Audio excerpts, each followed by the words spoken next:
Yes mga lods. Ayan ang ating recipe ngayon mga lods, no? For today, ayan yung ating karning baboy mga lods ay atin lang pinalambot.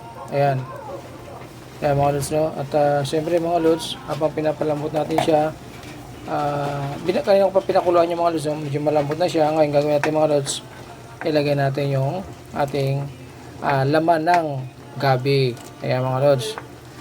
Para habang lumalambot siya mga lods, yung ating laman ng gabi ay paluto na rin. Pagkatapos medyo palaputin natin siya mga lods at sabay natin yung ating labanos mga lods. Ayan. At haluin muna natin mga lods, no? Ayan, no? Ayan muna mga lods, no? Ayan. Para habang ito ay palambutin pa rin natin itong mga lods yung ating karne hanggang sa ito ay malambot na siya. At siyempre habang lumalambot siya mga lods, yung ating laman ng gabi ay paluto na rin siya at palaputin natin siya mga lods hanggang sa lumapot. Yan ang kasi masarap dyan mga lods, yung sa ating sinigang masarap yung pagka ayan ay lumapot na mga lods. So ayan, sige, pakuloy lang natin mga lods, no? At yan nga pala mga lods, no? At ilagay na rin natin yung ating kamatis nga pala mga lods.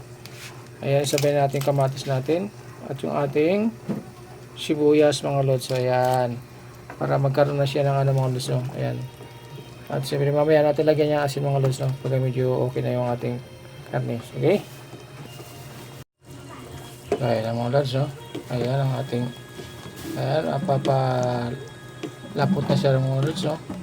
Ngayon mga lods, habang siya ay papalapot na, ilagyan natin mga lods yung ating asin. Ayan, lagyan natin asin mga lods, no? Ayan. Tapos mga lods, siyempre ilagyan natin yung ating yung ating siling haba at isabay na rin natin mga lods yung ating sitaw. Ayan, ang ating sitaw mga lods. Ayan, okay. Tapos i-mix na natin, imikos lang natin mga lods.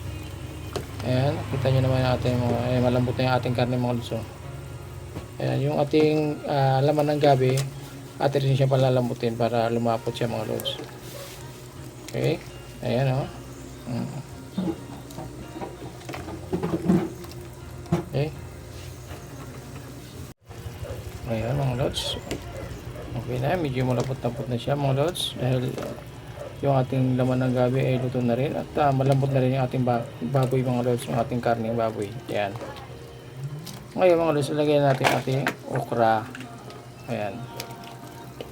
Pagkalagay ng okra mga lods, ilagay na rin natin yung ating sinigang na gagamitin. Ayan. Original sampalok mga lods, no? Ayan. Para mamaya itimplahan na natin.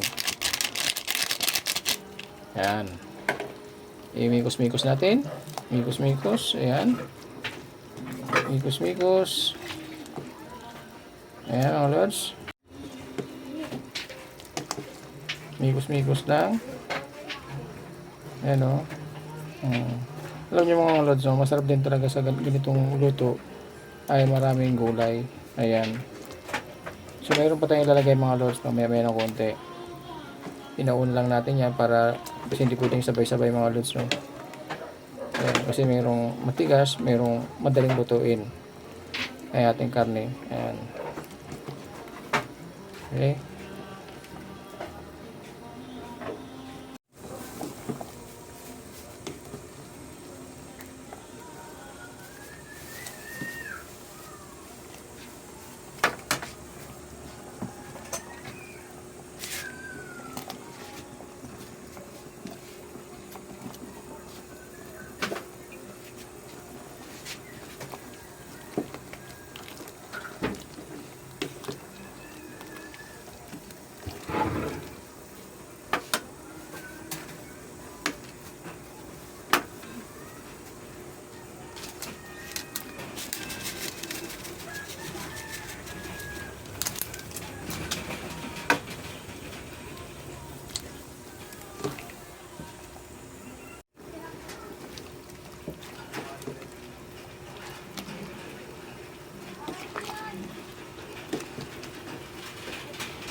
Wow, yummy.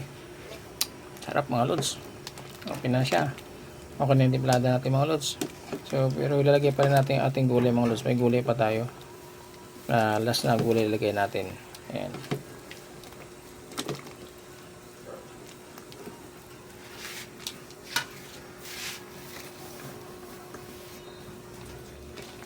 So, yan ating gulay.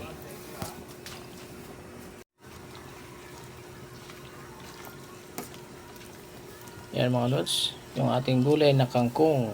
Ayan.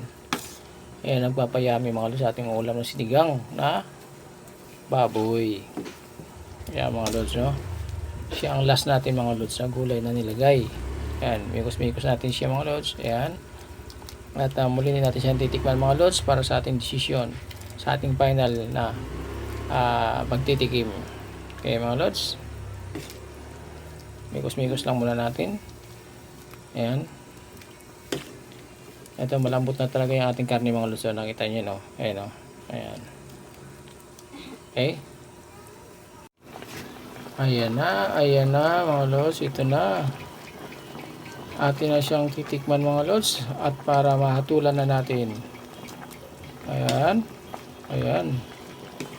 Napakayami mga lods ng ating ulam ngayon. Sinigang na baboy. Ayan. Ayan, malambot na siya mga lods, yung ating sinigang na baboy. So, atin na siyang tikman.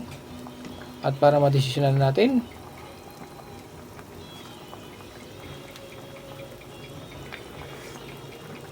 Wow, mga lods, suwabing-suwabe talaga. Ayan na. At naglalapot-lapot na rin siya mga lods, oh. Kita nyo naman yan, oh.